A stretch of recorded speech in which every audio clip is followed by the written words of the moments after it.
성경 말씀에 따르면 그리스도인은 고난을 받는 것이 확정적입니다. 그러니까 그리스도인은 아마 어떤 그리스도인은 고난을 받을 거야가 아니라 그리스도인은 무조건 고난을 받을 거야가 하나님께서 우리에게 가르치신 어떤 교리예요. 그러니까 그리스도인과 고난은 뗄래야 뗄 수가 없는 겁니다. 그래서 성경 말씀에도 환난을 통해 구원을 받는다는 말이 있습니다. 그러니까 이것은 우리가 어떤 환난길을 거쳐야만 우리가 구원을 만난 것이 아니라 하나님의 왕국에 들어가는 자들은, 또 우리가 구원받은 자들은 이 땅에서 바로 여러 환난들, 또 여러 고난들 가운데서 우리가 보내고 들어간다는 것이죠. 그래서 몇 구절 먼저 볼 텐데요. 야고보서 1장 2절에서 3절입니다. 제가 오늘 인용 구절 웬만하면 다 화면에 띄워놔서요, 크게 막 찾으실 필요는 없습니다. 제가 중요한 건 찾도록 하겠습니다. 어쨌든 야고보서 1장 2절 3절입니다. 내 형제들아, 너희가 여러 가지 시험에 빠질 때에 그것을 다 기쁨으로 여기라. 너희 믿음의 단련이 인내를 이루는 줄 너희가 아느니라. 보세요. 어떤 특정한 사람들에게만 주어지는 어떤 특정한 시험이 아닙니다. 그러니까 그리스도인 중에 고난 받는 자가 정해져 있는 것은 아니에요. 모든 그리스도인들이 다 고난과 어떤 시험에 빠집니다. 이거는 정해진 거예요. 주님께서 정하신 거예요. 그래서 모든 그리스도인에게 주어지는, 뭐라 돼 있어요? 각 종류의 여러 가지 시험이 있습니다. 여러 가지 시험에 빠질 때에, 그죠? 근데 이제 중요한 것은 그런 시험에 빠지는 것이 중요한 게 아니라 그런 시험을 어떻게 여기느냐가 중요합니다. 그러니까 크리스천에게 주어진 어떤 고난과 어려움과 역경과 시험이 있는데, 이 날들을, 그러니까 이 폭풍우를 어떻게 뚫고 지나가느냐가 중요한 거예요. 이 시험을 어떻게 마주 대하느냐, 그죠? 그래서 이 말씀에 따르면 어려운 고난이나 시험이 삶에 갑작스럽게 찾아왔을 때 누군가는 좌절하는 사람이 있는데, 이 구절을 보면 누군가는 그것을 다 기쁨으로 여길 수 있는 사람이 있는 겁니다. 굉장히 대단한 사람이에요. 엄청난 믿음의 소유자입니다. 왜냐하면 심지어 극단적으로 내 목숨까지 위협하는 고난을 내가 눈앞에 마주하고서도 이것을 박수치면서 기뻐하는 거예요. 할렐루야, 하나님께서 나를 시험하시는구나, 나를 단련하시는구나, 그죠? 그래서 이런 사람이 시험을 기쁘게 여기고 또 시험을 올바르게 대하는 사람입니다. 그래서 하나님께서 그런 어려움들 많잖아요. 제가 이 시간 다 얘기할 수 없지만 사람마다도 우리가 아직까지 해결해야 되고 또 싸워야 하는 그런 문제들이 있고, 또 그런 여러 시험들과 또 고난들이 있습니다. 시련들과 또 고난들이 있고, 정말 회사에서 겪는 여러 시험들도 있고, 각자의 직장에서 겪는 시련, 아니면 어떤 가족 안에서, 형제 간에서나 어떤 굉장히 다양한 종류의 여러 어려움들이 있습니다. 이런 어려운 일들이나 작고 큰 힘듦들을 겪는 이유는 하나님께서 우리를 잊으셔서도 아니고, 하나님께서 우리를 뭔가 고통을 주고자 하시는 것도 아닙니다. 하나님께서 그렇게 하시는 이유는 딱 한 가지입니다. 우리를 단련하시기 위해서, 정확히는 우리의 믿음을 단련하시기 위해서입니다. 왜 믿음의 단련이 그렇게 중요하냐, 왜 많은 목회자들이 믿음의 단련, 왜 그렇게 굳이 얘기하냐면요, 믿음의 단련은 뭐랑 연관이 되어 있냐면요, 우리의 마음밭과 연관되어 있습니다. 우리의 마음밭. 오늘 요 키워드를 잘 기억하셔야 돼요. 우리의 마음밭이요. 히브리서 12장 11절입니다. 이제 어떤 징계도 그 당시에는 기쁘게 보이지 아니하고 슬프게 보이나 그럼에도 불구하고 나중에는 그것으로 말미암아 단련된 자들에게 그것이 의의 화평의 열매를 맺느니라. 우리의 믿음의 단련을 위해 주어지는 여러 어려움들은 주님께서 각 사람의 마음밭을 쟁기질 하시기 위함이에요. 쟁기질 아시죠? 쟁기질. 우리 각 사람이 마음밭이라는 게 있는데, 이 마음밭을 하나님께서 농부로서, 또 농사를 하시는 분으로서 쟁기질 하시는 겁니다. 다시 한번. 이게 믿음의 단련이 필요한 이유예요. 그죠? 그래서 구원받은 사람에게 원하시는 마음밭이 있습니다. 그래서 그 마음밭에 하나님께서 이 말씀으로 막 씨앗을 던져주세요. 야, 너 이런 열매들 맺어야 돼. 너 이런 선한 열매들 좀 많이 맺어 하고 말씀을 주신 거예요. 그 열매를 위해서. 근데 어떤 사람의 마음밭은 보니까 말씀의 씨앗이 던져지긴 했는데 뿌리를 내리지 못하는 거예요. 왜 뿌리를 내리지 못하냐면 몇 가지 이유가 있습니다. 그 사람의 마음밭 자체가 문제일 수도 있지만 또 어떤 이유가 있냐면요, 그 사람의 마음밭이 이미 보니까 쓴 뿌리가 너무 많은 거예요. 악한 육신의 정욕적인 뿌리들이 너무 깊고 많은 거예요. 그러니까 새로운 씨앗이 뿌리를 내릴 틈이 없는 겁니다. 그래서 오늘은 좀 그런 관점에서 좀 찾아보려고 합니다. 그래서 하나님께서는 그것을 갈아엎으려고 매일매일 우리에게 시험들과 여러 고난들을 주시는 거예요. 그거를 갈아엎으시려고. 잠언 21장 4절입니다. 거만한 눈빛과 교만한 마음과 사악한 자의 쟁기질은 죄니라. 사악한 자의 쟁기질이 뭐라고 되어 있어요? 죄라고 나와 있죠. 죄요. 사악한 자의 쟁기질이 왜 죄가 될까요? 열심히 일하는 건데, 그죠? 사악한 자의 쟁기질마저도 보니까 지금 죄로 여겨지잖아요. 그러니까 사악한 자는 하는 모든 일이 다 죄로 여겨지는 거예요. 이게 단순히 그 사람은 나쁜 사람이니까 우리가 뭐 불보듯 뻔해, 그냥 저 사람은 모든 게 다 나빠, 이게 아닙니다. 단순히 이런 의미가 아닙니다. 이 사악한 자의 쟁기질, 죄라는 의미는 뭐냐면요, 사악한 자는 하나님을 위해서가 아니라 자신을 위한 열매를 계속 맺으려고 쟁기질하는 거예요. 그러니까 하나님께서 미워하시는 열매들이 있는데 그 열매들을 계속 생산해 내려고 쟁기질을 하는 겁니다. 그래서 사악한 자의 쟁기질은 죄가 되는 거예요, 원리적으로. 그죠? 하나님께서 심고자 하시는 것과 다른 것을 내 마음속에 심으려고 하는 사람들, 이런 사람들은 사악한 자의 쟁기질을 하고 있는 사람입니다. 사악한 자의 쟁기질은 성경 기록에 따르면 거짓말, 음란, 폭력, 간음, 돈, 중독, 술 취함, 게으름, 이와 같은 육신의 열매들을 맺기 위한 쟁기질인 겁니다. 또 이런 말씀도 있어요. 예레미야 말씀 보세요. 이거 제가 화면에 띄워놨죠. 예레미야 4장 3절입니다. 너희의 묵은 땅을 갈고 가시나무들 가운데 씨를 뿌리지 말라. 오늘날에도 농업계에서는 이 묵은 땅 있잖아요. 그래서 우리나라에도 묵은 땅이 굉장히 많거든요. 이 묵은 땅을 무슨 땅이라 부르는지 아세요? 죽은 땅이라 불러요. 그래서 땅을 파는 사람들이 이 땅은 죽은 땅이어서 가격이 쌉니다라고 얘기를 해요, 실제로. 그래서 묵은 땅은 죽은 땅과도 같습니다. 이 묵은 땅에서는 씨앗이 뿌려져도 뿌리를 내리지 못하고 열매도 못 낸다고 합니다. 싹도 못 틔운다고 합니다, 이 묵은 땅에서는. 그래서 구원받은 사람들의 마음이 이 묵은 땅이 되지 않도록 굉장히 주의하셔야 돼요. 우리의 마음밭이 죽은 땅, 묵은 땅이 돼서는 안 된다는 겁니다. 왜냐하면 우리가 그렇게 되면 하나님의 말씀이 우리 안에서 뿌리를 내리지 못하고 우리가 열매를 못 맺어요. 묵은 땅, 이거 한번 잘 기억해 보시고, 자, 또 마태복음 13장 보면 이런 말씀이 있습니다. 13장 22절이요. 가시나무들 사이에 씨를 받은 자 또한 말씀을 듣되 이 세상의 염려와 재물의 속임수가 말씀을 숨막히게 함으로 열매 맺지 못하는 자니라. 이거 예수님께서 여러분 잘 아시는 그 씨 뿌리는 자의 비유, 그거 얘기하시면서 이제 여러 가지 마음밭들이 나오잖아요. 그 중에 이제 하나입니다. 가시나무들 사이에 씨를 받은 자. 가시나무, 아까 예레미야 4장 3절에도 묵은 땅 가운데서 가시나무들 사이에 씨 뿌리지 말라 그러죠. 여기도 마찬가지예요. 가시나무들이 또 등장합니다.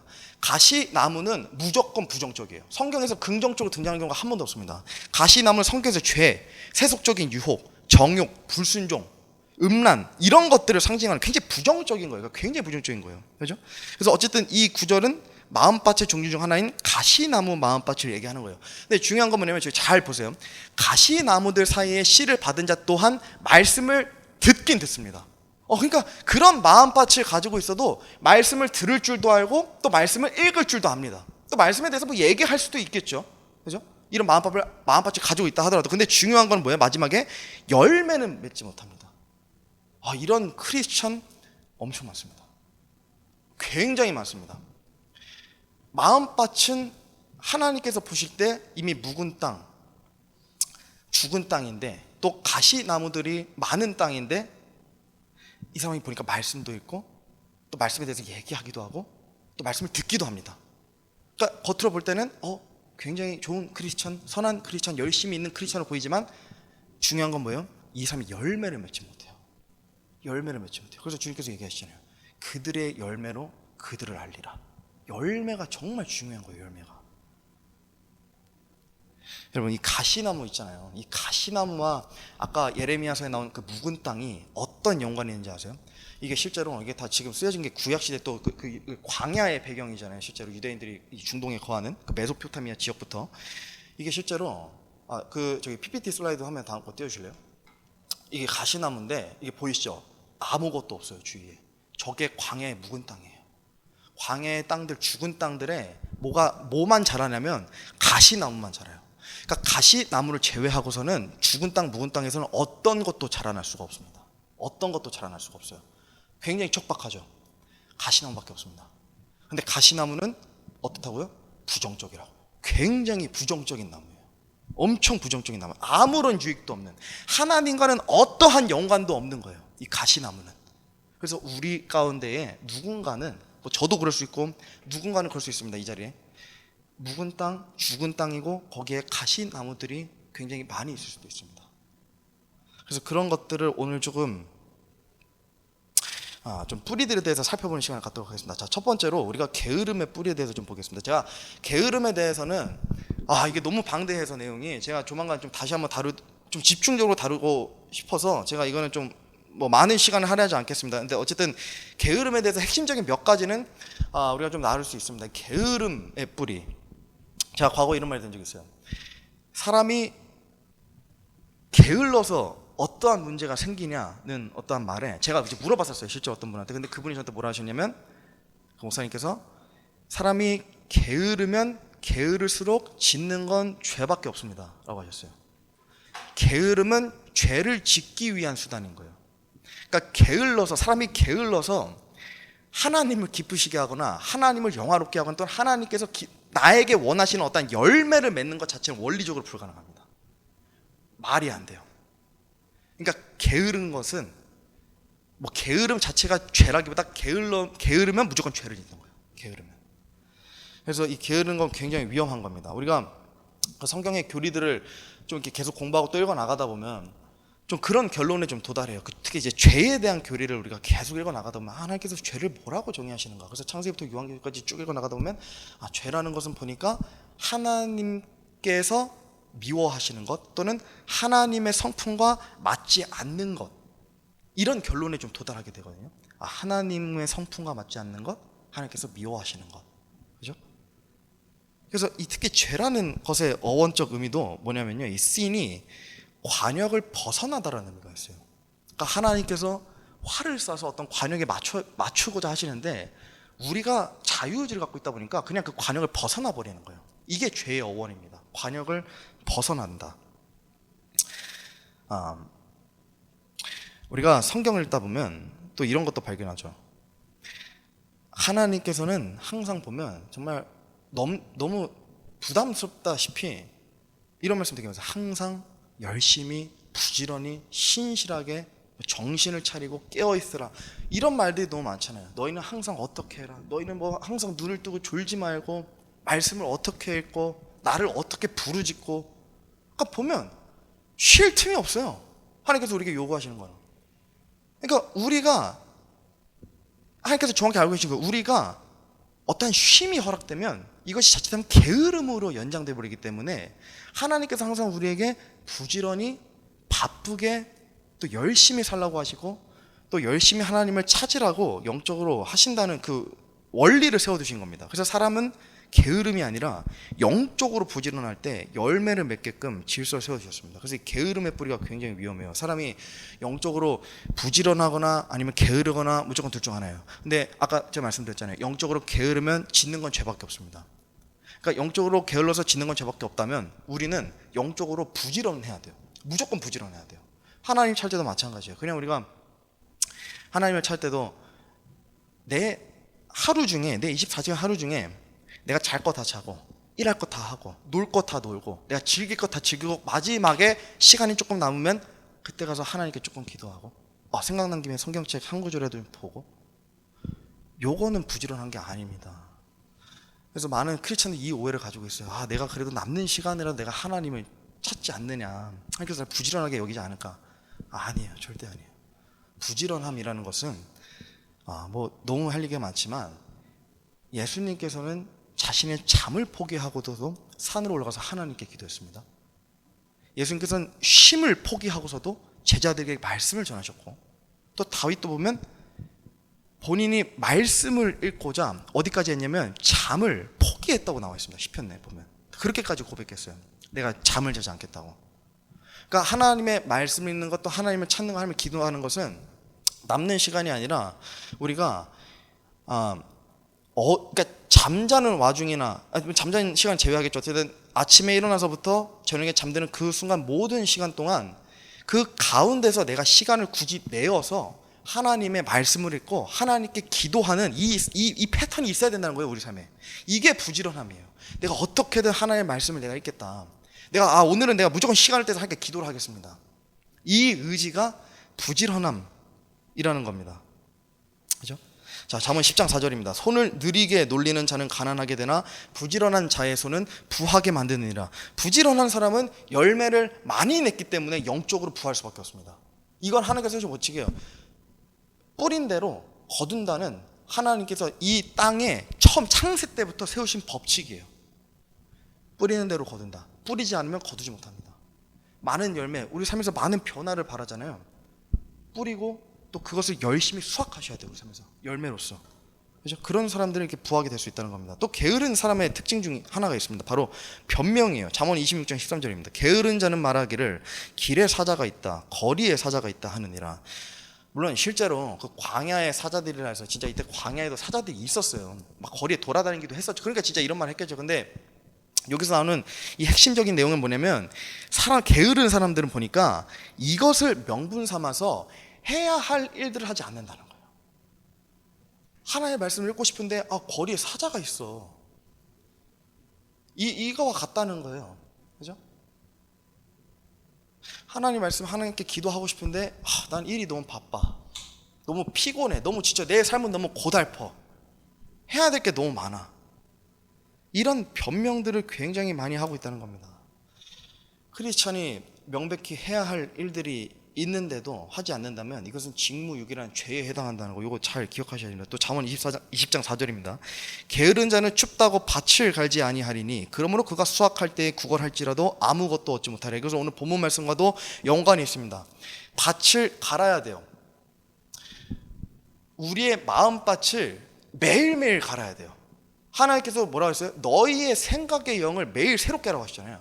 매일매일 새롭게 갈아야 돼요. 어제 또는 오늘 좀 안에 잘못된 씨앗이 심기지 않았나? 악한 씨앗들이 자리 잡진 않았나? 이것을 매일매일 말씀을 분별하면서 쟁기질 하셔야 되는 겁니다. 그래서 뽑아내셔야 되는 거예요. 이런 것들 계속해서. 그렇죠? 그것을 하지 않는 자들은 여기 뭐라 나와있어요? 게으른 자. 게으른 자는 이런 마음밭을 쟁기질하지 않습니다. 그렇죠? 이것뿐만이 아닙니다. 우리가 매일매일 습관적으로 또는 반복적으로 짓는 죄들이 너무나도 많아요. 우리가 혀를 절제하지 못해서 교만해서 남들과 다툰다거나, 악한 마음과 생각에 사로잡힌다거나, 먼저 선을 베풀지 않는다거나, 용서하지 않는다거나, 안목의 정욕을 절제하지 않는다거나, 음행이나 간음하는 죄를 짓는다거나, 먹는 것이나 마시는 것에 욕심을 부린다거나, 이런 수많은 죄들을 우리가 끌어안고 살아갈 때가 많습니다. 사람들이 이런 죄들을 끊임없이 우리 마음속에 품고 살아가는 이유는요, 다른 이유가 아니에요. 딱 하나밖에 없어요. 게을러서요. 게을러서. 영적으로 게으르기 때문에. 일주일에 우리가 이렇게 한번, 과거에도 그랬고 저도 과거에도 그랬고, 일주일에 한번 교회 가서 말씀을 듣고 참 막 도전하고 찔림을 받아요. 막 눈물도 나요. 어쩔 때는 설교 말씀 들으면. 지금은 제가 이제 듣는 것보다 말하는 것을 많이 해서 그렇지, 과거에는 그런 때가 많았어요. 나 이제 진짜, 야 마귀야 물러서라, 너 이제 죽었다 이제 나한테. 그러면 딱 그 감동을 가지고 이제 집으로 돌아가요. 집으로 돌아가는 길에 운전대를 잡으면서 남들과 싸워요. 빵빵대면서. 다 까먹고, 운전대만 잡으면 그걸 까먹는 거예요. 그런 사람한테 다 그냥 대중교통을 탈까 진짜. 너무 싸우니까 그때는 또 철이 없기도 했었고. 제가 생각을 해봤어요. 왜 이게 반복인가? 왜 분명히 주일 때는 그 뜨거움이 왜 하루만 지나면, 월요일만 되면 그 리셋이 돼버리는 거예요. 토요일로. 도대체 왜 이런 삶이 반복되는 건가? 제가 좀 그렇게 생각을 해보니까 그냥 답이 딱 하나더라고요. 내가 영적으로 게으르기 때문이구나. 일주일에 한 번 듣는 말씀으로 모든 것이 해결됐다고 생각하는 이 안일함 때문에 내가 쟁기질할, 그러니까 내가 해야 할 일을 하지 않는구나. 제가 그 결론이 좀 도달하게 되더라고요. 설교 때 듣는 말씀 끊임없이 묵상해야 되고, 또 그 안에서 내가 도전받고 내가 찔림 받았던 게 있다면, 소가 되새김질 한다 그러잖아요. 진짜 되새김질 해야 돼요. 계속 뱉어서 씻고 소화시키고, 소화가 안 돼 다시 뱉어서 씻고 이걸 계속 반복해야 돼요. 되새김질을 계속 반복해서 내 마음밭에 진짜 뿌리를 잡을 때까지 그걸 반복해야 되더라고요. 그거를 좀 하니까 일주일, 수요일까지는 또 괜찮아요. 또 그걸 더 하니까 목요일까지 괜찮고, 또 그렇게 하니까 하루하루가 다음 주에 드릴 그 공적 예배를 위해서 제가 준비하게 되더라고요. 계속해서. 그래서 우리가 말씀을 충분히 읽고 또 말씀 읽는 것, 또 게으르는 것에 묵상하는 것에 게을러서는 안 됩니다. 제가 반복해서 얘기하지만 참 이런 얘기하기 쉽지 않아요. 일주일에 한번 오셔서 이렇게 듣는 말씀으로는 여러분의 일주일 절대 책임지지 않습니다. 이거 그렇지 않습니다. 이거 사실 공적 예배라는 게 여러분의 일주일을 책임져 주는 그런 시간이 아니에요. 그냥 여러분들에게 어떤 그냥 면죄부, 성경을 읽어도 되지 않는 그런 면죄부를 주는 게 아닙니다. 이 시간은 우리가 거룩히 한 마음 한 뜻으로 하나님을 찬양하고 하늘에 계신 우리 하나님께 감사를 돌리고 하늘 같은 말씀을 보면서 찔림받고 도전을 받으면서 이 말씀으로 또 한 주 가운데 매일매일 열심히 살아갈 수단인 거지, 이것이 결코 결론이 아닌 거예요. 이번 주에 우리는 우리는 포도주를 마시지 않다. 주의 만찬 때도 그렇고 어쨌든 우리는 술을 마시지 않습니다. 크리스찬. 근데 프랑스의 그 와인을 재배하는 포도나무들을 보면 이게 미국의 포도나무와는 굉장히 다르대요. 미국의 포도나무도 굉장히 큰데 프랑스의 포도나무는 크진 않지만 이 뿌리 자체가 엄청 깊대요. 이게 왜 그러냐면 프랑스는 와인에 굉장히 이제 진심인 나라다 보니까 물을 많이 주면 그만큼 등급이 떨어진대요. 와인의 등급이, 재배하는 등급이. 그러니까 이 나무는 물을 많이 줘서 수분이 많은 이런 나무로 평가가 돼서 여기서 생산하는 와인들이나 여기서 만드는 와인들의 이제 가치가 조금 떨어진다, 이런 얘기를 하더라고요, 미식가들이. 근데 그러다 보니까 프랑스의 포도나무들은 뿌리가 최소 10m에서 길게는 20m까지래요. 밑으로 10m에서 20m. 우리 여기 땅에서부터 10m, 20m 엄청 높은 거 아시죠? 그러니까 그게 땅으로 있는 거예요. 얘들은 뿌리가 엄청 기다란 뿌리인 거예요, 이게. 왜냐하면 어떻게든 땅에 있는 수분을 내가 조금이라도 더 많이 섭취하려고 괜히 갈급한 거예요. 물을 안 주니까 얘네가. 그 정도로 깊이 뿌리를 내리는 거예요. 여러분, 이 정도의 마음으로 우리가 하나님의 말씀을 읽으셔야 돼요. 제가 화면에 띄우지 않았는데 오늘 아침에 제가 오면서 좀 생각이 난 말씀이, 제가 좋아하는 말씀이에요. 시편 42편 1절에 여러분 잘 아시죠? 오 하나님이여, 사슴이 물 시내를 찾기에 갈급한 같이 내 혼이 주를 찾기에 갈급하나이다. 얼마 전에 제가 승아랑 그 유튜브에서 그걸 봤어요. 그 이스라엘 막 돌아다니는 거 저기 성지순례, 그 성지순례 같은 걸 하는데 그 사람 조금 특별한 성지순례 같은 거여가지고 무슨 광야를 진짜 막 돌아다니는 거거든요. 막 무슨 차를 타고 굉장히 뜨거운 광야를. 근데 막 다니다가 어떤 가이드가 여기에만 있는 특별한 이 플레이스가 있습니다 하면서 소개를 해줬어요. 그게 뭐였냐면 이제 그 조그마한 폭포가 있더라고요. 굉장히 작은 계곡. 근데 광야에서 이 정도 폭포는 엄청 큰 막 폭포라고 얘기했던 그게 기억이 나더라고요. 그러니까 사슴이 막 이런 걸 돌아다니고 간신히 이런 시내를 찾아서 목을 축이는 거예요. 그러니까 그 정도의 갈급함으로 다윗이 뭐라 그래요? 주를 찾기에 내 혼이 주를 찾기에 갈급하나이다. 이 정도의 갈급함이 우리에게 있었어야 됐습니다. 또한 요한복음 15장 5절입니다. 나는 포도나무에 너희는 가지니라. 사람이 내 안에 거하고 내가 그 안에 거하면 바로 그 사람은 많은 열매를 맺나니 나 없이는 너희가 아무것도 할 수 없느니라. 주님께서는 스스로를 말씀이라고도 하셨어요. 하나님께서는 예수님을 말씀이라고 칭하셨어요. 그리고 그런 말씀이 육신되어서 이 땅에 오신 분이 누구예요? 예수님이신 거예요. 그런 예수님을 우리가 믿고 구원을 받은 겁니다. 굉장히 감사한 일인 거죠. 이거 굉장히 놀라운 일인 거예요. 말씀이신 그분이 육신되어서 오신 분을 우리가 믿고 구원을 받았다는 것. 따라서 요한복음 15장에서 지금 예수님께서 뭐라 그래요? 자신을 포도나무라고 하시잖아요. 그리고 너희는 가진이라고 하시면서 나 없이는 너희가 열매를 맺을 수 없다 그러잖아요. 말씀 밖에서는 열매를 맺을 수 없습니다. 말씀을 읽지 않는데 변화를 바란다는 것은 어불성설이에요. 말씀 읽는 것에 절박하지 않고 열심이지 않고 갈급함이 없는데 내가 변하는 갈급하다는 것은, 이것은 위선입니다. 이건 문제가 있는 거예요. 원리적으로 그게 안 되기 때문에. 뭐라고 되어 있어요? 예수님 없이, 말씀 없이는 너희가 아무것도 할 수 없느니라. 어떠한 열매도 못 맺습니다. 변화도 바랄 수 없습니다. 성화도 없습니다. 그래서 말씀 읽는 것에 게을러서 안 되는 이유가 딱 이거. 그래서 우리 안에 게으름의 뿌리는 우리를 정말 죽이기까지도 하는 뿌리예요. 영적으로 정말 정말 위험한 뿌리입니다. 이 뿌리는요. 네. 또 시편 119편 11절입니다.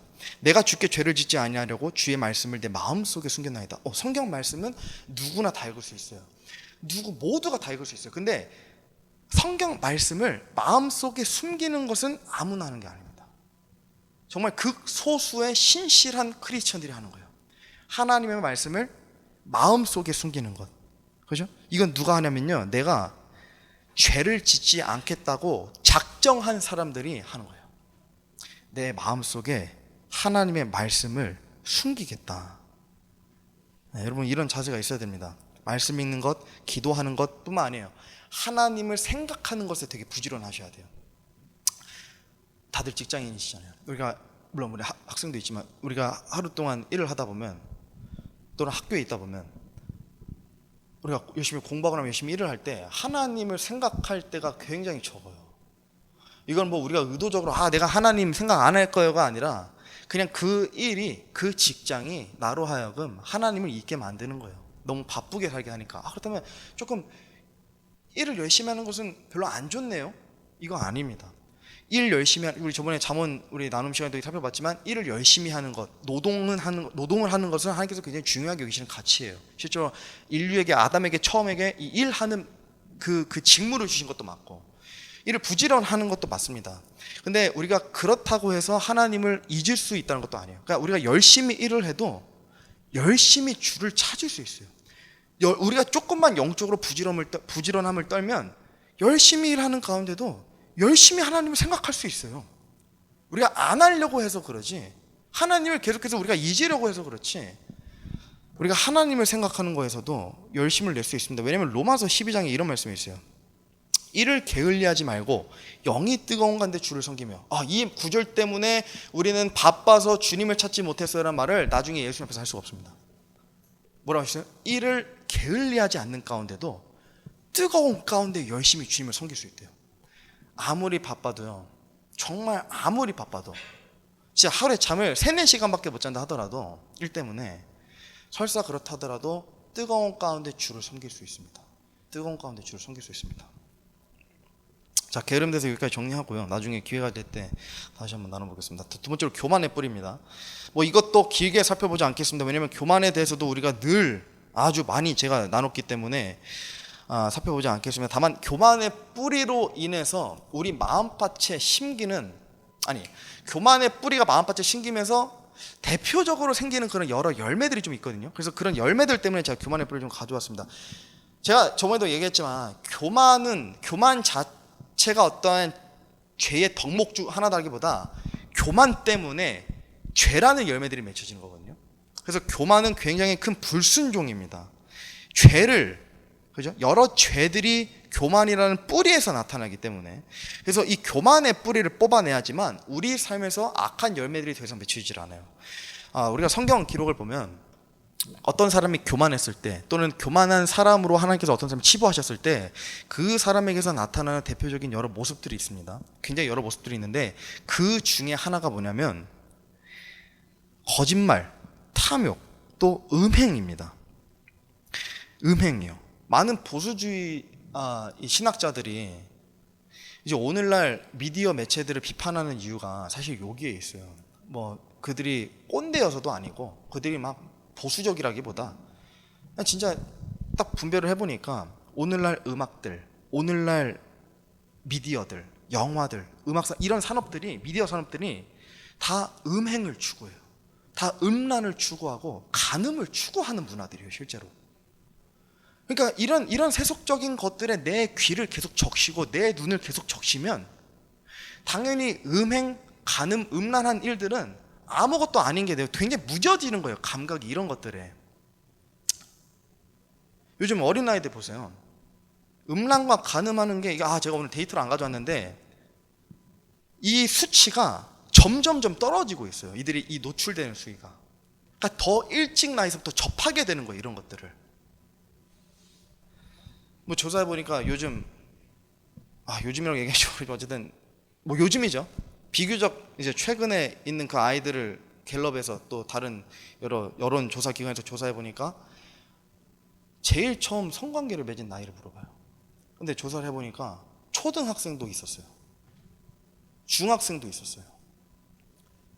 이게 더 이상 아무렇지가 않은 거예요. 왜냐면 이들이 제일 많이 미디어를 접하잖아요. 유튜브, 뭐 인스타그램이나 틱톡 같은 아니면 여러 음악들이나 이런 것들에 계속 눈과 귀를 적시다 보니까 그런 음행을 하는 일에 대해서 굉장히 무뎌지는 거예요. 굉장히 위험합니다. 이런 미디어들이. 그죠? 그래서 다 이런 것들이 교만에서 비롯된 거예요. 여러분, 뭐 TMI로 제가 하나 설명하자면 그 간음, 우리가 성경을 보면 간음하고 음행이 있잖아요. 근데 간음과 음행은 좀 달라요. 그러니까 간음은 이미 결혼한 기혼자가 내 배우자 외에 다른 어떤 누군가를 성적으로 품거나 어떤 성적 관계를 맺는 게 이제 간음이고, 음행은 뭐 기혼자에 제한되는 게 아니라 모든 사람에게 주어지는 어떤 그런 어떤 유혹들, 그런 유혹들에 넘어가서 저지르는 음행들, 음란들, 이런 것들이 이제 음행으로 여겨지는 겁니다. 그래서 이게 단순히 결혼 밖에서 이루어지는 성적 관계뿐만 아니라 음행은 성경에서 보면 우상 숭배를 포함한 모든 성적 타락의 모습들을 음행이라고 그랬어요. 고린도전서 6장 보세요. 네, 다음 슬라이드요. 그러나 주와 결합하는 자는 한 영이니라. 음행을 피하라. 사람이 행하는 모든 죄는 몸 밖에 있거니와 음행하는 자는 자기 몸에 죄를 짓느니라. 여기서 나오는 음행은 1차적으로 육체적으로 짓는 그 음행이에요. 근데 2차적으로는 주님을 믿어서 성령을 받았잖아요. 그러면 하나님께서 뭐라고 하시냐면 내가 너희와 결혼하였다 그러거든요. 그리고 또한 여기서도 주님과 결합한 한 영이라고 나와 있어요. 왜냐하면 그분의 영을 소유한 자들이기 때문에. 그분의 영을 소유한 우리는 주님과 결합한 자들인데, 하나님을 떠나서 다른 어떤 것과 사랑에 빠져 있는 것에 대한 무서운 경고입니다. 우리는 하나님과 결합해서 하나님의 영을 소유한 자들이에요. 안에서 성령님 우리 안에 계시거든요. 우리가 임지를 못할 뿐이지 때때로. 근데 그럼에도 불구하고 우리가 바람을 피는 거예요. 다른 어떤 거와 사랑에 빠지는 거예요. 그래서 이런 것들도 음행이라고 여겨진 겁니다. 또한 구약에서 이스라엘 백성들이 하나님을 버리고 우상을 숭배했을 때에도 동일하게 이 표현이 있었어요. 음행. 예레미야서 3장 8절입니다. 이거 제가 좀 긴데 읽어볼 테니까 한번 잘 따라와 보세요. 8절부터입니다. 타락한 이스라엘이 모든 이유로 말미암아 간음을 행하였을 때에 내가 그것들로 인해 그녀를 버리고, 요 이스라엘입니다. 그녀는 그녀에게 이혼 증서를 주었으나 그럼에도 그녀의 배신한 자매 유다가 두려워하지 아니하고 오히려 가서 또한 창녀짓하는 것을 내가 보았느니라. 이게 뭐냐면요, 제가 말씀드렸잖아요. 이스라엘이 있고 이스라엘 솔로몬을 끝으로 이제 북이스라엘과 남유다 왕국으로 분열했습니다. 그래서 여기서 나오는 이 그녀는 이스라엘이고 북이스라엘이고 유다 자매 유다는 남유다 왕국이에요. 자, 9절 보세요. 그녀가 이스라엘이죠. 자기의 행음을 가볍게 여겨 그 땅을 더럽히고 돌과 나무 줄기와 간음하였거늘 이 모든 일에도 불구하고 그녀의 배신한 자매 유다가 온 마음으로 내게 돌아오지 아니하고 단지 거짓으로 돌아왔느니라. 주가 말하노라. 주께서 내게 이르시되 타락한 이스라엘은 배신한 유다보다 자기를 더 의롭다 하였느니라. 가서 북쪽을 향해 이 말들을 선포하여 이르라. 주가 말하노라. 타락한 이스라엘아, 너는 돌아오라. 나는 긍휼이 많은 자니 그런즉 내 분노가 너희를 덮치지 아니하게 하리라. 주가 말하노라. 내가 분노를 영원히 품지 아니하리라. 여러분, 북이스라엘과 남유다 왕국이 모두 어떻게 멸망했는지 아세요? 음행해서 멸망했어요. 음행해서 멸망했어요. 하나님을 버리고 우상을 숭배해서 멸망했어요. 다른 신을 섬겨서 멸망했어요.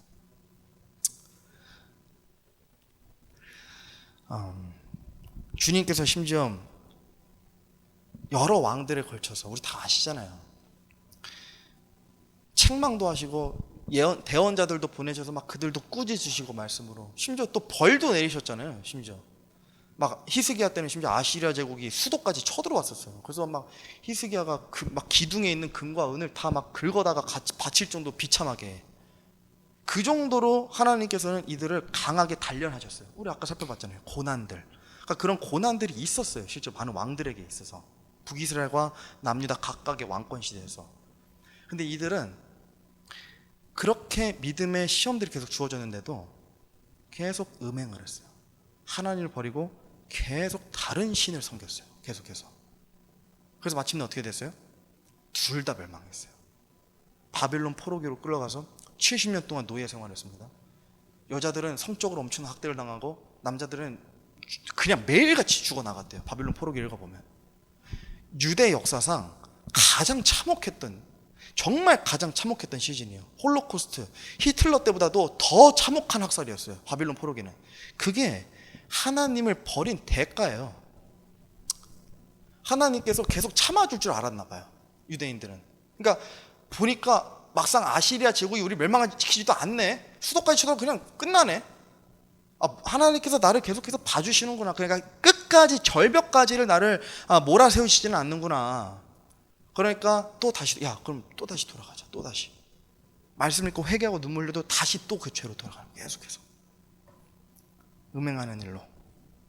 실제로 이때는 우상 숭배하는 이방 문화 있잖아요. 성적 타락과 아주 깊은 연관이 있었습니다. 그러니까 이방 민족이 있고, 구약에 이방 민족이 있고 유대 민족이 있죠. 유대 민족은 단일 신이에요. 하나님밖에 없어요. 지금도 마찬가지고 유대교는 하나님이에요. 근데 이방 신들은 여러 가지 신들이 있었어요. 벨리알도 있고 바알도 있고, 그러니까 정말 다양한 신들이 있었거든요. 그러니까 유대인들이 이방인들과 이제 가나안 땅에서부터 이제 접점을 가지고 이제 생기는 그 역사에서 보니까 이방 신들은 보니까 굉장히 즐거운 거예요. 이 문화가 굉장히 재밌는 거예요. 가면 막 파티도 하고 축제도 하고 술 취함과 방탕함과 음탕함이 모두 자리 잡고 있는 거예요. 그러니까 믿음이 약간 다음 세대 청년들, 청소년들이 다 거기 빠져가는 거예요. 그래서 솔로몬이 기록한 잠언에서도 우리 읽었죠. 그 온라인 잠언 나눌 때 그 거리에서 유혹하는 여자들, 여인들이 나오잖아요. 그 사람들이 무슨 사람들이냐면 남자 청년들 있잖아요. 유대인 청년들을 데려가요. 골목으로 유혹해서. 그러면 어디로 가냐면 어떤 우상이 세워져 있는, 뭐 어떤 나무나 흙으로 만들어진 우상이 세워져 있는 그 신전으로 데려가요. 그 제단 앞으로 음식을 먹여줘요. 맛있는 음식들을 먹여줘요.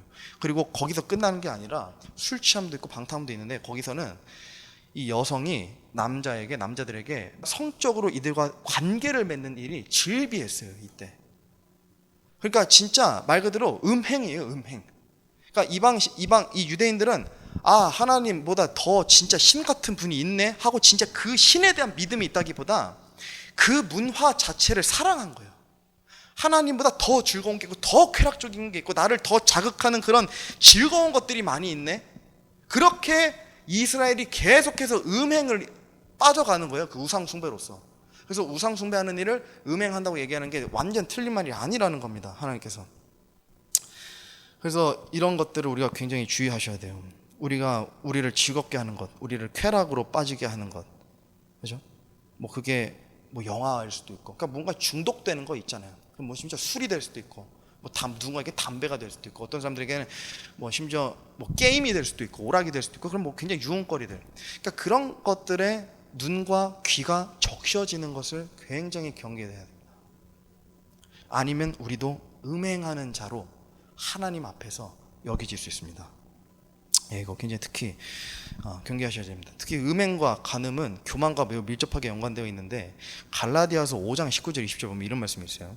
이제 육신의 행위들은 명백하니 이것들이라 곧 간음과 음행과 부정함과 세욕과 우상숭배와 마술과 증오와 불화와 경쟁과 진노와 다툼과 폭동과 이단파단과. 근데 여기 보면 육신의 행위들은 명백하니 하면서 제일 처음에 나오는 게 간음, 음행, 부정함, 세욕이죠.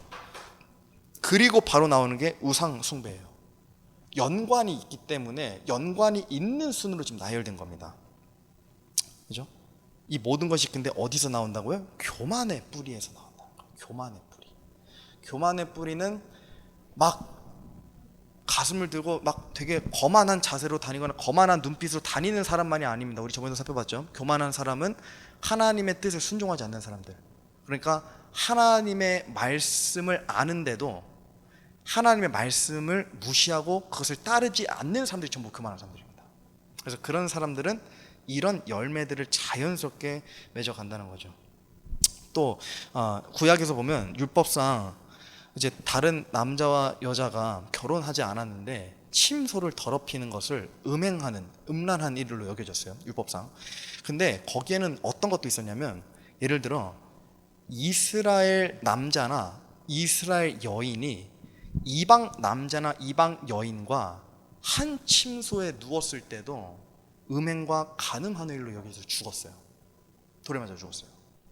왜 이방인이 뭐가 문제냐면, 이방인이 문제라기보다 이방인은 어때요? 하나님을 믿지 않아요. 하나님을 신으로 인정하지 않아요. 그러니까 내가 믿지 않는 사람과 내가 뭔가 관계를 맺는다는 것은, 이것은 그래서 물론 지금은 신약이니까 좀 다르죠. 근데 구약 시대는 이 정도로 하나님을 믿지 않는 자와 침대에 눕고 침소에 눕는 것을 굉장히 더럽고, 하나님께서 간음으로 여겨서 정말 돌로 때려 죽는 그런 상황까지도 있을 만한 굉장히 무서운 죄였습니다. 근데 신약 시대에서는 좀 다르지만 이게 더 무서워진 거 아세요? 마태복음 5장 27절 28절 보세요. 옛 사람들이 말한 바, 그러니까 구약 시대 사람들이요, 너는 간음하지 말라 한 것을 너희가 들었으나 나는 너희에게 이르노니. 이 예수님은 누구세요? 율법을 성취하신 분이고 새 상속 언약을 주신 분입니다. 누구든지 여자를 보고 그녀에게 음욕을 품는 자는 이미 마음속으로 그녀와 간음하였느니라. 어떠한 간음한 행위가 들통이 나야지만 간음한 게 아니에요. 그건 세상 사람들이 판단하는 것이고, 하나님께서 보실 때는 마음속으로도 간음하고 음행을 했다면 그 사람은 이미 간음한 사람으로 하나님께 여겨지는 거예요. 더 무서워진 거예요, 사실. 근데 이거를 우상 숭배와 연관지어 보자면, 마음속으로 생각으로도 하나님 외에 다른 것을 조금이라도 더 높은 비중으로 사모만 하고 있다 하더라도 그 사람이 음행하고 간음한 사람으로 여겨질 수 있다는 겁니다. 그 정도로 무서운 거예요. 우리가 생각과 마음으로 짓는 죄, 하나님보다 내가 더 사랑하는 것이 있다면 그게 죄로 여겨진다는 겁니다. 자, 마지막입니다. 우리 이제 쓴뿌리 보고 마치겠습니다. 쓴뿌리예요, 쓴뿌리. 요게 사실 오늘 핵심입니다. 이 쓴뿌리는 사람을 영적으로 피폐하게 하고 무기력하게 만들고 자격지심을 갖게 만들고 트라우마를 갖게 만들고 죽이기까지 하고 아주 위험한 뿌리입니다. 심지어 성경의 내용에 따라서는 이 뿌리가 보니까 다른 뿌리들과 조금 다른 게 마치 생명처럼 활동력과 전염성을 가지고 있어요. 그래서 어느 한 크리스천의 마음밭 전체를 전부 타락시켜버리기도 했습니다. 우리 모두 잘 알고 있는 사울 왕, 그렇죠? 우리 한번 이거는 조금 말씀 같이 보면 좋을 것 같아요. 우리 좀 잠 깰 겸 우리 거의 다 끝났습니다. 자, 사무엘기상 15장입니다. 사무엘기상 15장. 우리 사무엘기상 15장.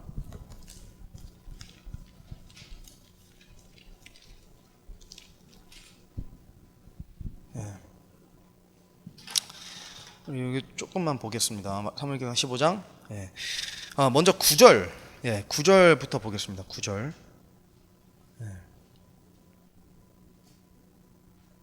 자, 다 찾으셨으면 제가 읽겠습니다. 사울과 백성이 아각과 또 양들과 소들과 산적인 것들 중에서 가장 좋은 것과 어린 양들과 모든 좋은 것을 남기고 그것들을 진멸하려 하지 아니하였으며 다만 나쁘고 가치 없는 모든 것 그것만 진멸했더라.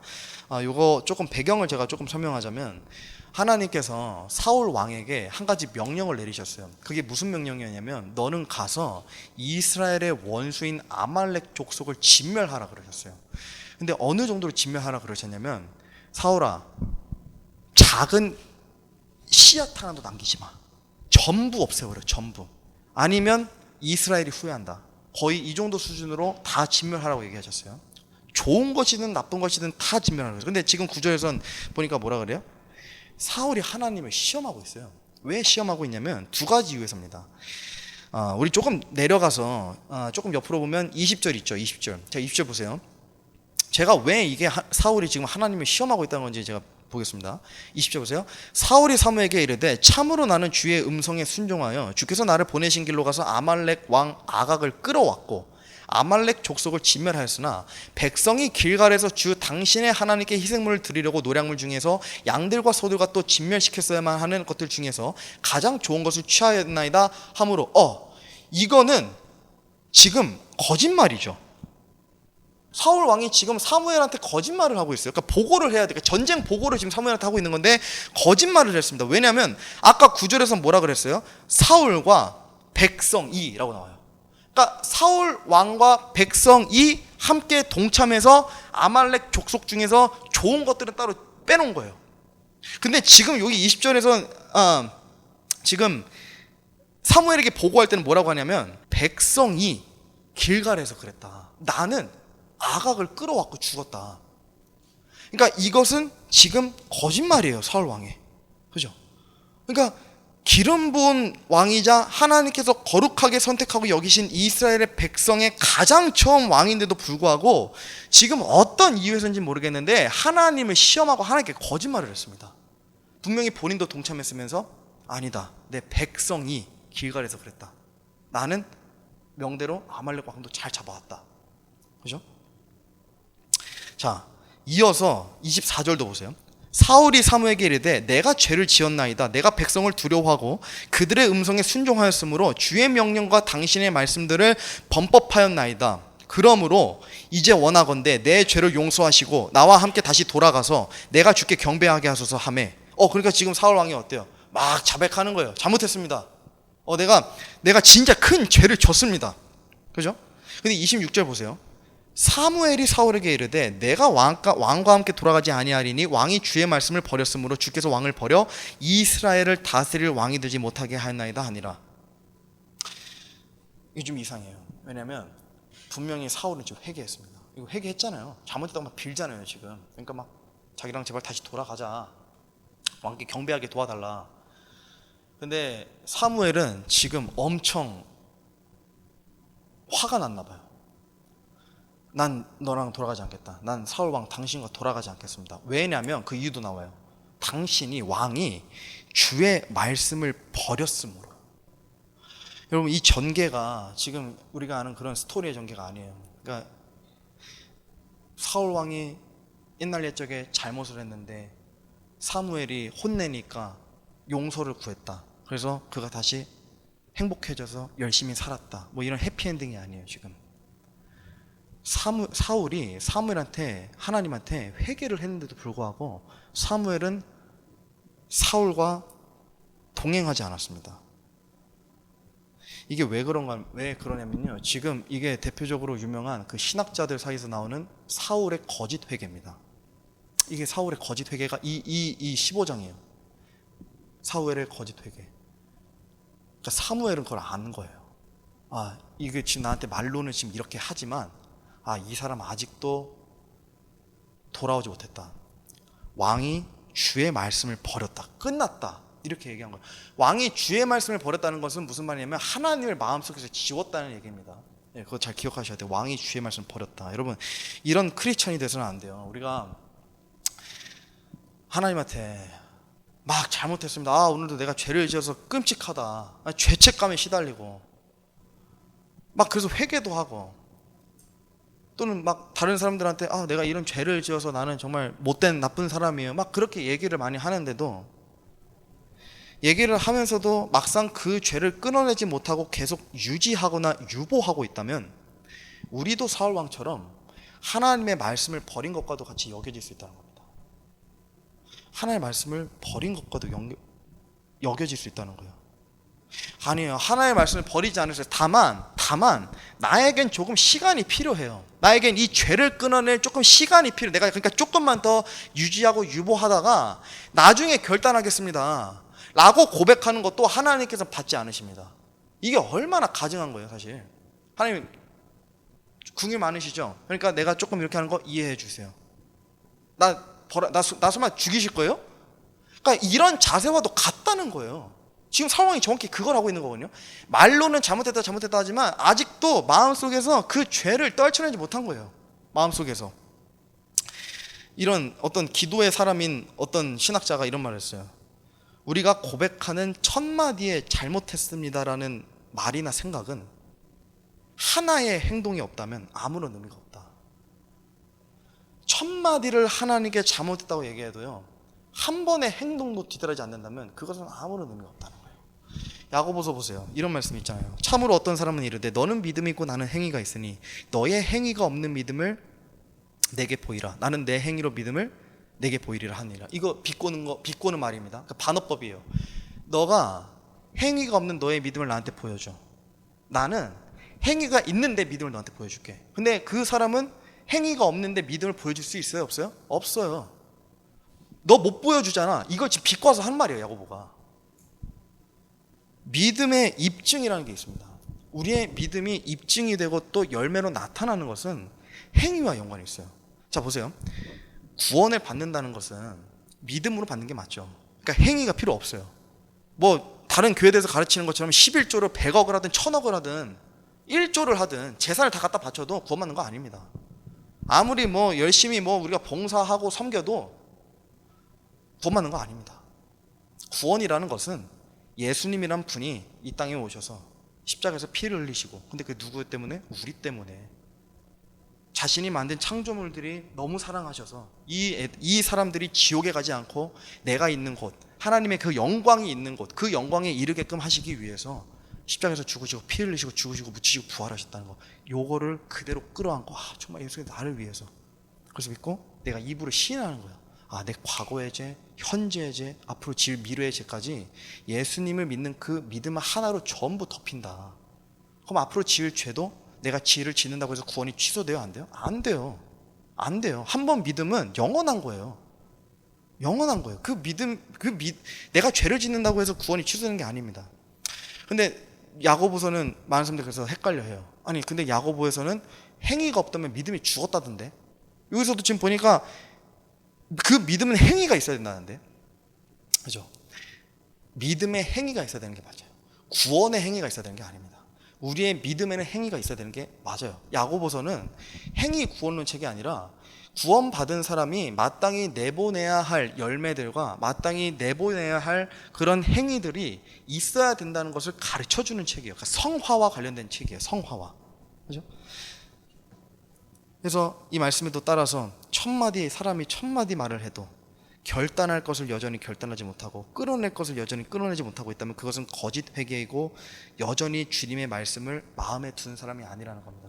제가 너무 극단적으로 얘기한다고 생각 안 하셨으면 좋겠어요. 왜냐하면 주님께서 정하신 거예요. 이거는 제가 정한 게 아니라 주님께서. 그래서 제가 일부러 되게 말씀을 많이 가져오는 것도 그것 때문에, 제가 제 말로 여러분들 자칫하면 가스라이팅 하는 것처럼 되고 싶지 않고, 저는 영적인 리더십을 발휘하고 싶은 거예요. 올바르게 하나님께 여러분들 인도하기 위해서. 그래서 말씀들로 제가 계속 이렇게 하는 것이니까 어떤 극단적으로 제가 너무 막 그런 게 아닙니다. 어떤 그런 논리자가 아니에요, 제가. 그러니까 우리가 말씀 읽고 오늘 이런 말씀 읽어서 난 이렇게 살 거야라고 말해도 실제로 그렇게 살지 않는다면 그 믿음이 입증이 되는 거야, 안 되는 거야? 안 된다고요. 안 된다. 사무엘기상, 자 이제 좀 우리 지금 펴두신 성경에서 돌아와서 다 끝났어요. 네. 조금만 힘내시면 됩니다. 18장 좀 돌아서 18장 보세요. 18장 조금 몇 장 뒤로 돌려서 18장 6절에서 9절입니다. 자, 이제 아까 사무엘이 왕이 주의 말씀을 버렸다고 했어요. 그래서 16장에서는 사무엘이 떠나요. 그러니까 정확히 이제 15장 밑에서 사무엘이 떠나요. 내가 당신 떠나겠다. 그래서 사울이 하나님의 말씀을 들을 이제 대상이 있어요, 없어요? 없어요. 그러니까 하나님과 교제가 끊겨버린 거예요, 지금. 자, 그러니까 어떻게 되는지 보세요. 18장 6절에서 9절입니다.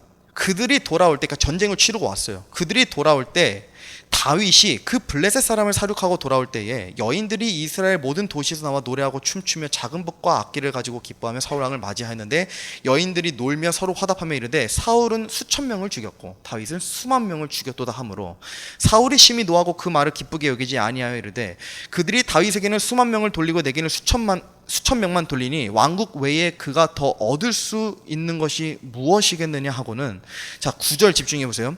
그날 이후로 사울이 다윗을 주목하였더라. 사울이 다윗을 주목했습니다. 왜냐하면 다윗은 16장에서 기름 부음을 받았어요, 사무엘로부터. 그러니까 왕관이 옮겨졌거든요. 사울이 왕이 주의 말씀을 버리니까 사무엘은 이스라엘의 다시 세울 왕을, 미래의 세울 왕을 하나님부터 칙령을 받아서 다윗에게로 가요. 그래서 다윗에게 기름 부음을 합니다. 근데 지금 앞뒤 문맥상 보면 사울이 다윗을 주목하였다는 게 부정적이에요, 긍정적이에요? 부정적이죠. 지금 부정적이에요. 굉장히 부정적이에요. 사울이 다윗을 주목하는 거. 그러니까 이거 조금 속된 말로, 제가 이 단어 말고는 생각나는 단어가 없어서, 그러니까 벼르기 시작한 거예요. 지금 사울이 다윗을 진짜 벼르기 시작하더라. 이거와 같은 의미입니다, 지금. 여러분, 여기에 제가 그래서 이것도 좀 급하게 찾아왔는데 그 다음 소리 한번 띄워주세요. 이게 오엔이라는 히브리어거든요. 근데 이게 히브리어 성경 이 구절을 가서 찾아보니까 이 오엔이라는 게 쓰였어요, 여기에. 근데 오엔이라는 뜻이 보았다가 아니라 감시하다, 주목하다, 우리 신체적인 눈도 의미하고 또 열리다라는 게 있어요. 열리다라는 것도 마찬가지예요. 내가 감시하고 주목해 보니까 시각이 열린 거예요. 어떻게 열리냐면 부정적으로 열리는 거예요. 왜냐면 지금 부정적으로 지켜보기 때문에. 그러니까 사울은 다윗을 부정적으로 보기 시작한 겁니다. 그러니까 정확히 말하면 쓴뿌리죠. 쓴뿌리가 생긴 거예요. 근데 왜 갑자기 쓴뿌리가 생겼어요?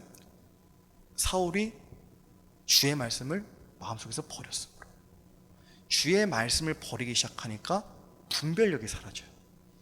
그러니까 다윗을 부정적으로 보기 시작하고 쓴뿌리가 생겨요. 근데 다윗은 어떤 사람이에요? 기름 부음 받은 사람이에요. 하나님께서 감히 기름 부은 사람을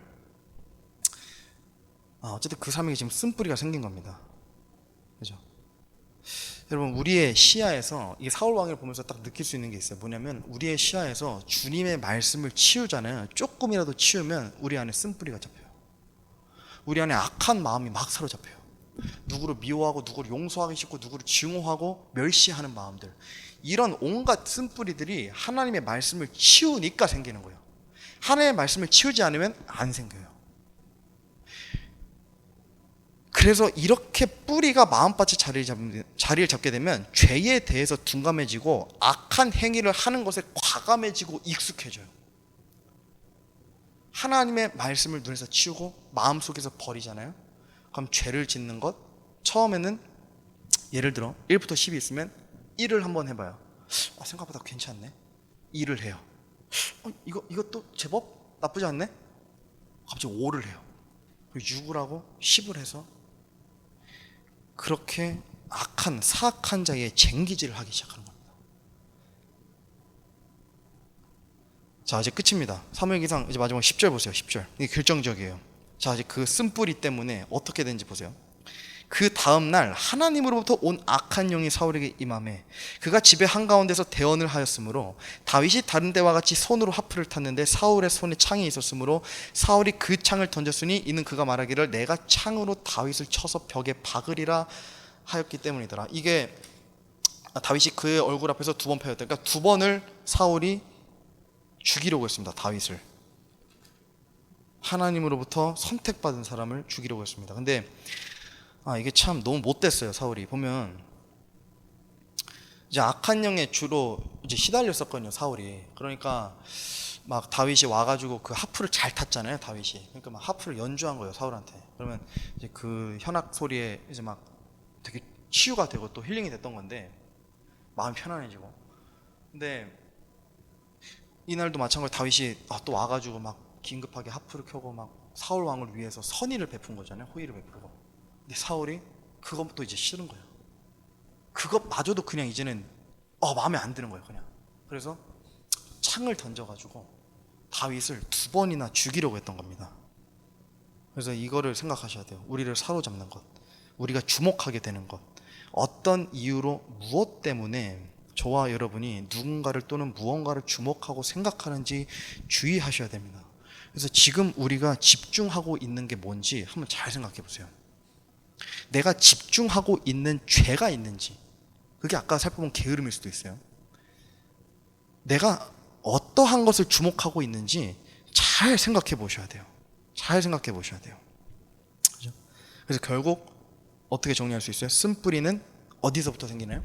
말씀을 읽지 않는 것에서부터 생깁니다. 주의 말씀을 버리니까, 하나님을 내 마음속에서 치우니까 이렇게 되는 거예요.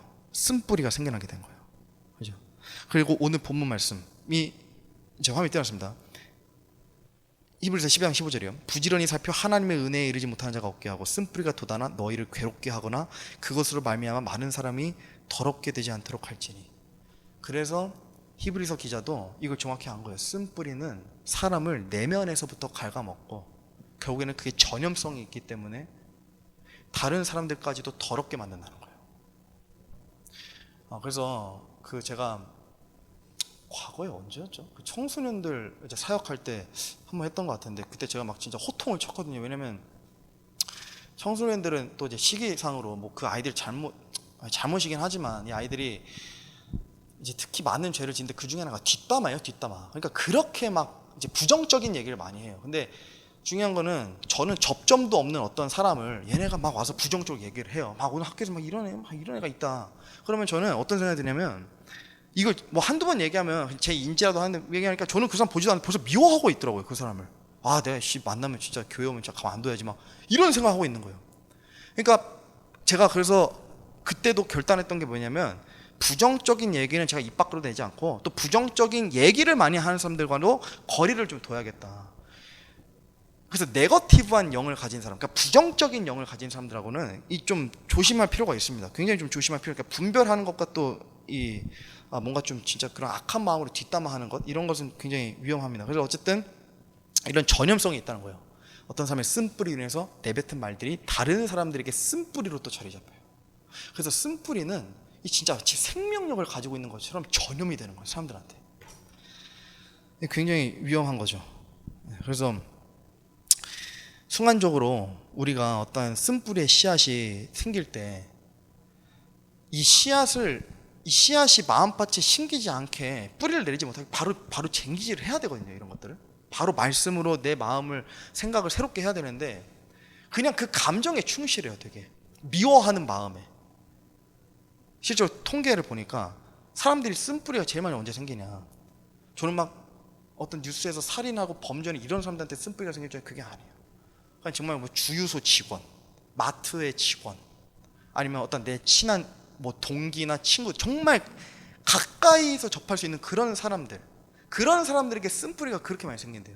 왜냐하면 나를 조금이라도 부당하게 대우할 때, 조금이라도 나를 무시할 때 이 쓴뿌리가 생겨요. 그렇게 무시무시한 쓴뿌리가, 그 조금 그렇게 했는데. 그러니까 이 쓴뿌리는 생각보다 쉽게 심기기도 하고 쉽게 뿌리를 내립니다. 그래서 되게 위험한 쓴뿌리라는 겁니다. 그래서 그런 감정에 또 충실한 게 빠져 있는 동안 씨앗이 뿌리를 내리기 때문에 우리가 그 즉시 누군가를 용서하는 자세도 굉장히 중요합니다. 신명기 29장 18절에 이런 말씀이 있어요. 너희 가운데 남자나 여자나 가족이나 지파가 이날 주 우리 하나님으로부터 마음을 돌리고 가서 이 민족들의 신들을 섬길까 염려하며 또 너희 가운데 쓴 것과 쑥을 내는 뿌리가 생길까 염려하노라. 모세도 이걸 우려했어요. 쓴 것과 쑥을 내는 뿌리가 생길까 염려스러웠던 거예요, 이 민족들 가운데. 왜냐하면 전염성이 있고 이것은 진짜 안에서부터 우리를 갉아먹고 괴롭게 하기 때문에. 그렇죠? 그래서 이 쓴뿌리는 언제 심겨지냐면요, 딱 이 공식만 외우시면 돼요. 하나님의 말씀을 버릴 때 이 쓴뿌리가 심깁니다. 그래서 하나님의 말씀을 한순간도 우리의 시야에서 치우면 안 돼요. 진짜 우리 영적인 시야에서도 그렇고 특히 우리 육체적인 시야에서도.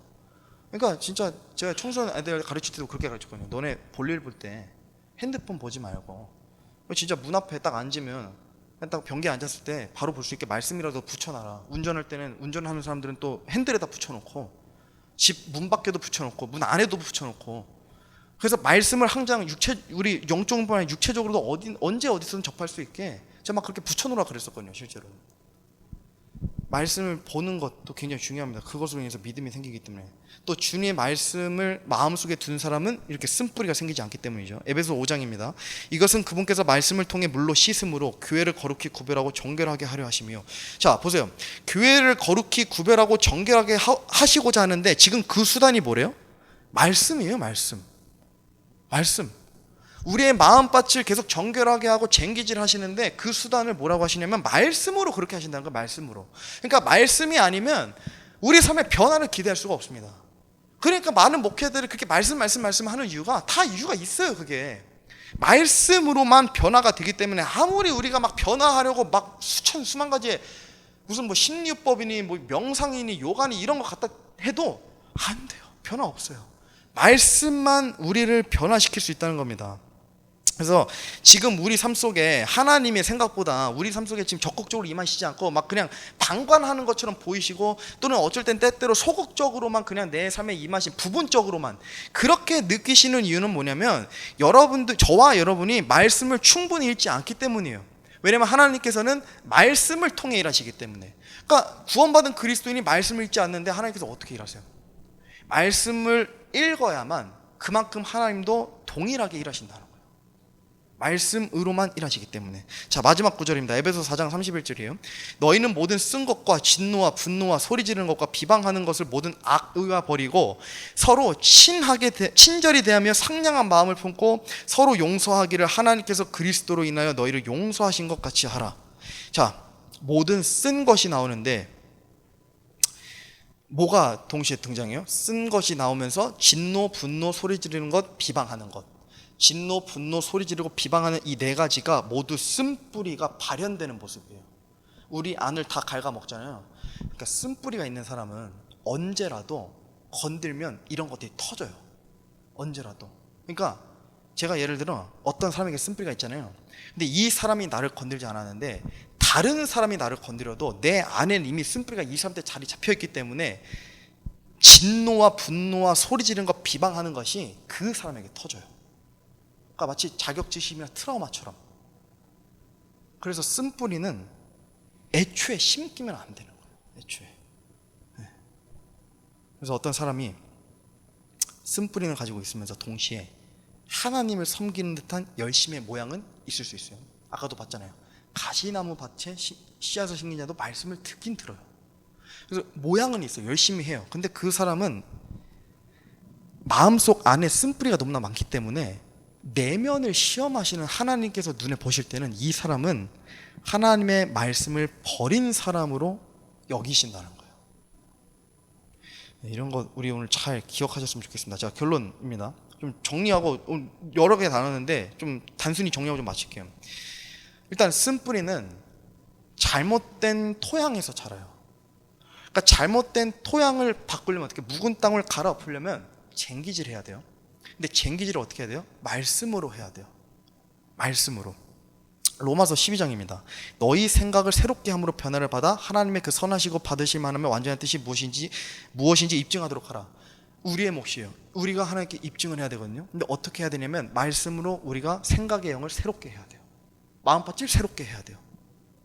우리가 지금 충분히 잘 알고 있는 것 같잖아요. 하나님께서 뭘 원하시고 나한테 뭘 기대하시는지. 근데 그게 아닐 수도 있어요. 아닐 수도 있어요. 말씀으로 우리의 마음밭이 다시 쟁기질되면 그제서야 하나님께서 나에게 이런 걸 기대하고 계셨어? 나에게 이런 걸 바라고 계셨어? 하면서 그것들을 입증할 수 있게 된다. 이게 이 구절의 핵심인 겁니다. 그래서 끊어낼 것을 끊어내지 못하고 있다면, 혹시 여러분들이, 저와 여러분들 가운데 끊어낼 죄가 있는데 아직도 그거 붙들고 있다면 우리 마음속에, 이것은 마치 어떤 사람과도 같냐면요, 좋은 열매를 맺고 싶어서 좋은 나무한테 가요. 좋은 나무가 가지고 있는 좋은 나무 잎사귀만 만지작거리는 것과도 같아요. 본인 스스로는 아무나 못 맺습니다. 그래서 이런 것들을 다 뽑아버려야 돼요. 주님께서 말씀하신 그들이 맺는 열매로 그들을 알리라라는 말씀처럼 우리가 내보이는 열매가 우리 마음밭과 또 그 밭에 심긴 뿌리들의 정체성을 확인할 수 있습니다. 우리가 내보이는 열매들을 통해서. 여러분, 어떤 마음밭에 어떤 뿌리를 간직하고 계십니까? 오늘 살펴본 게으름의 뿌리, 교만의 뿌리, 쓴뿌리 같은 것들이 심어져 있지 않는 게 확실합니까? 특별히 어떤 죄를 짓는 것에 특별히 집중하고 있지는 않습니까? 하나님께 죄가 되는 것을 알면서도 마음밭에 간직하고 있지는 않습니까? 그래서 우리가 이런 것들을 끊임없이 시험해 보시고 끊임없이 분별하셔서 이런 것들을 찾아내시고 또 우리가 마음밭을 말씀으로 쟁기질 하시는 모두가 또 이번 한 주가 되시기를 소망합니다. 제가 기도하고 마치겠습니다.